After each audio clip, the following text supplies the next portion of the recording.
Pour ce dernier épisode de notre road trip en Écosse, on voulait finir en beauté. Juste avant cette aventure, j'étais à la célèbre île de Skye, qui est magnifique et où j'ai fait de très belles images. Mais je recherchais une autre île moins connue et plus sauvage, donc plus mystérieuse, mais suffisamment grande pour qu'il y ait des légendes à vivre et raconter. Après quelques recherches, la candidate idéale s'est révélée. Et vous allez voir, les légendes ne manquent pas. Cette île, ce serait Ellefmel.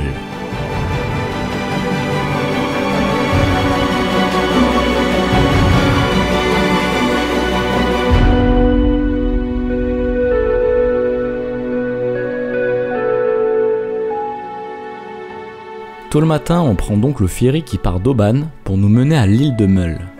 Le trajet est de toute beauté et on profite pour aller sur le pont et respirer l'air marin, frais et vivifiant. Là, nous allons sur Ellefmel. Salut.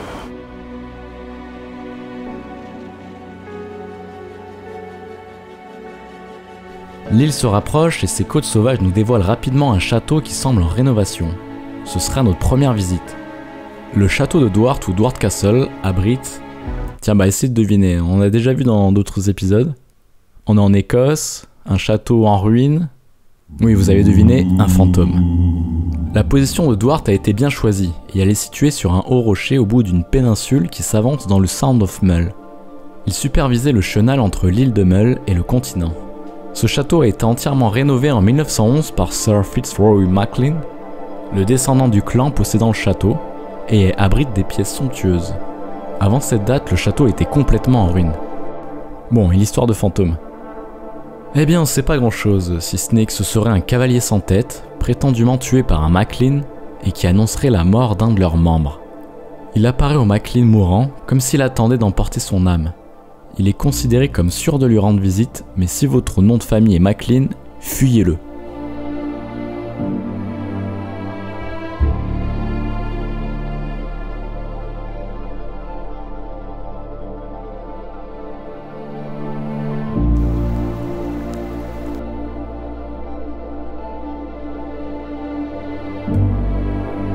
Après un trajet sinueux sur de toutes petites routes insulaires et visitant des épaves de bateaux sur le trajet, nous arrivons à la ville principale de l'île avec ses façades de couleurs et sa baie.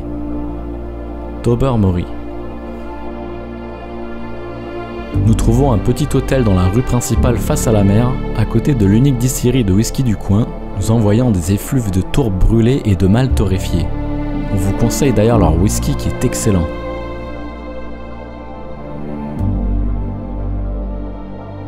En regardant la baie, on n'imagine pas ce qu'elle abrite. Joe, tu peux nous en dire un mot? On a passé la nuit sur l'île d'Ellefmel, plus exactement dans le petit village de Tobermory. Donc là, vous voyez, il y a la baie dans laquelle un galion aurait sombré, selon l'histoire, et selon la légende, dans laquelle il y aurait eu un trésor avec de l'or.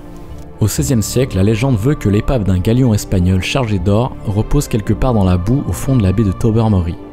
Bien que la véritable identité du navire et sa cargaison soient contestées. Selon certains témoignages, le Florida Florencia, membre de l'armada espagnole vaincue, fuyant la flotte anglaise en 1588, a jeté l'ancre à Tobermory pour prendre des provisions.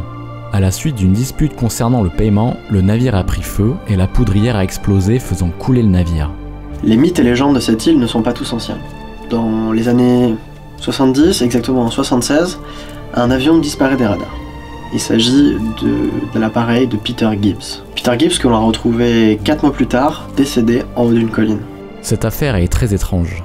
En 1976, l'avion disparaît sans raison, et on retrouve le corps 4 mois après sur une colline de l'île de Mull. Il n'y avait aucune marque d'accident sur le corps, pas de traces de noyade ou de séjour en mer, pas de parachute, et aucune trace de débris d'avion n'a jamais été retrouvée. Certains détectives privés et amateurs pensent que sa mort a été camouflée. Il s'agirait sûrement d'un espion que l'on a essayé de faire disparaître, mais que l'on a retrouvé. En tout cas, les mystères aujourd'hui restent encore entiers. Ce qui ouvre à toute spéculation, comme un triangle des Bermudes en Écosse.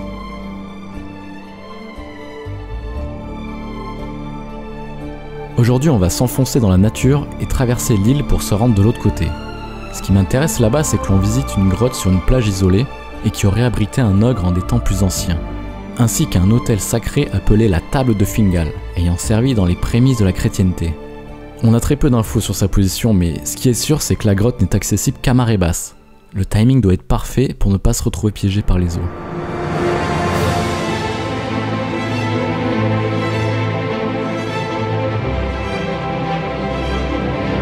La route pour s'y rendre est épique. Nous sommes seuls au monde, longeant la côte, essuyant des orages qui disparaissent aussi vite qu'apparus. Bon les gars, qu'est-ce qui se passe là? Mais tu vois ce qui flotte et qu'on mange. C'est le petit pique-nique. On est obligé de faire une petite pause, on voit plus rien. Plein de flotte, tout trempé, plus de moutons. C'est quoi ta bière là? Dark Ale? Une bière qui vient d'In the Sky, il paraît qu'elle est brassée par les géants.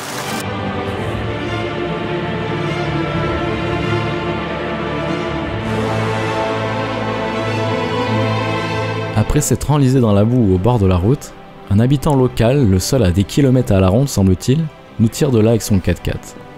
Il se fout un peu de nous, sans rancune, on l'a bien mérité, et nous indique le chemin boueux à suivre qui mène à cette fameuse grotte de McKinnon.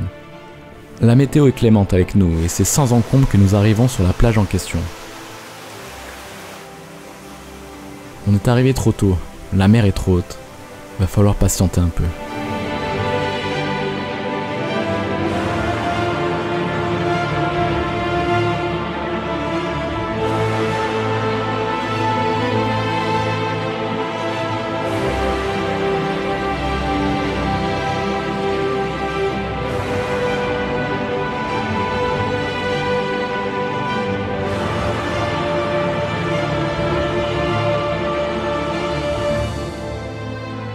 L'accès est finalement dégagé, la mer est descendue. C'est parti pour l'exploration. Cette grotte appelée McKinnon's Cave est l'une des plus profondes des Hébrides et tient son nom de l'abbé McKinnon qui aurait été caché au XVe siècle.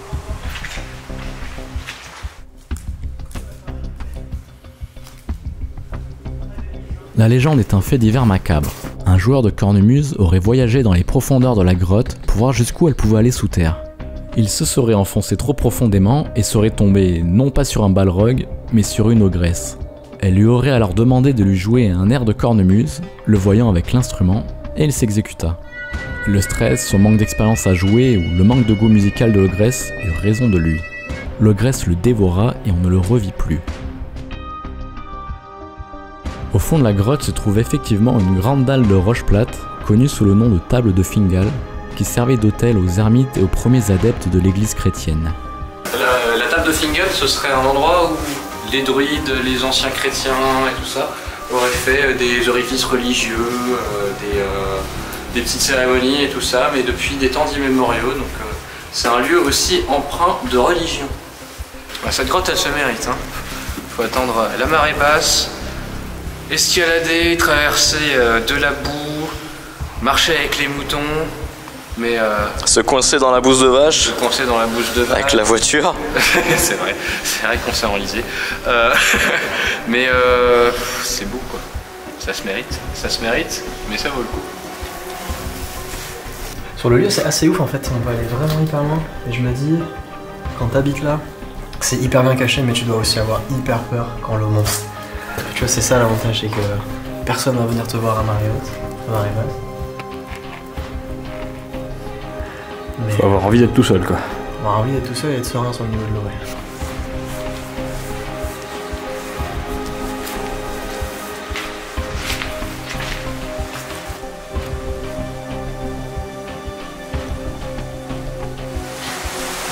Avec photo, il vient de détecter un visage, mais c'est juste de la falaise.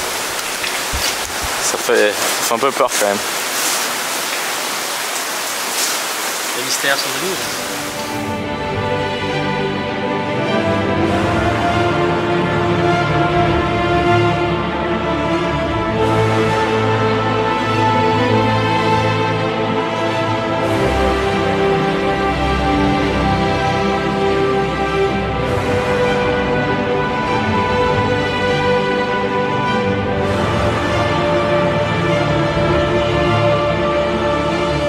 Des fantômes, des disparitions d'avions en mode triangle des Bermudes, des galions remplis d'or oubliés dans la baie, des ogres, des rituels obscurs.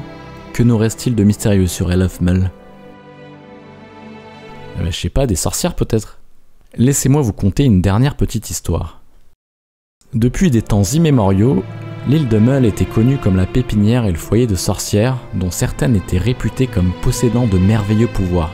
En ces temps obscurs, tout le monde croyait en la sorcellerie, du roi au plus humble des paysans. Au XVIe siècle vivait Døydig Mølek, célèbre sorcière de l'île de Mull, à qui l'on attribue de nombreux maux. Elle était redoutée des marins car elle était accusée de lever des tempêtes. Vous vous souvenez du clan Maclean, du château de Duarte, et du galion rempli d'or qui a coulé dans la baie de Tobermory. Vous allez voir, tout est lié dans le fait le plus célèbre de la sorcière Døydig qui la fit entrer dans la légende. Le clan Maclean du château de Duarte aurait missionné la sorcière en sachant que l'armada espagnole revenait d'Angleterre et voguait non loin de Tobermory. Ce serait elle qui, en jetant un sort puissant, une boule de feu peut-être, aurait mis le feu au navire, puis aurait fait exploser la poudrière, faisant couler le galion rempli d'or qui devait servir à financer l'expédition. La légende ne nous dit pas si le fantôme du château de Duarte est lié à cette histoire ou pas.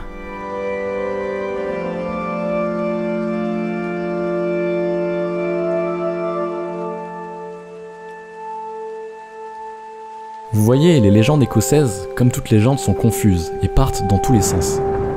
C'est d'ailleurs le principe des légendes, il y a des faits, parfois même pas, et il y a une recherche d'explications. Et la tradition orale change l'histoire au fil du temps.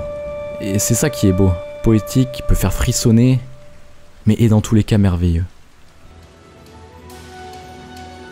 Il est temps de rentrer sur cette plus grande île où se trouve l'Écosse, car un avion nous attend le lendemain pour rentrer chez nous, sur une autre encore plus grande île, immense, de la taille d'un continent, dont la France n'est qu'une infime partie. Allez, ciao, à la prochaine.